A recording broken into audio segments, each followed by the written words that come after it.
So ngayon naman guys ay i-share ko nga sa inyo ang easy 3-star attack dito sa TH12. So ayan, kung makikita nyo yung troops ko, all drugs nga yan at bat spell and freeze.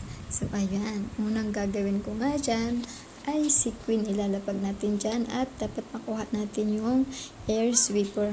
So ayan, activate. Ay, yung ganda, nakuha yung air sweeper. So, ilalapag ko lang din niya sa taas. Lahat ng dragon dyan sa taas. At kapasunod na si Warden Air. Naka-air si Warden. Plus yung Blimp. At yung King. Yan. Then, mamaya-maya, activate na natin yung ability ni Warden. Wala na, ayan. Ayan na. Malapit na tayo sa TH.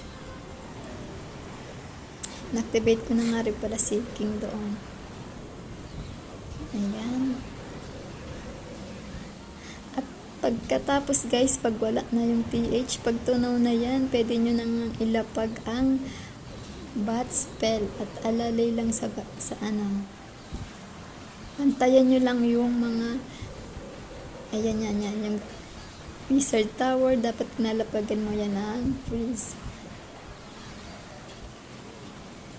So ayan, wala na. Pwede ka na magkapi-kapi dyan. May paswag-swag ka pang mga spell dyan.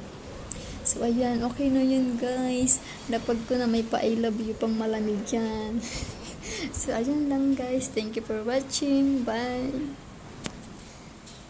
Easy 3-star.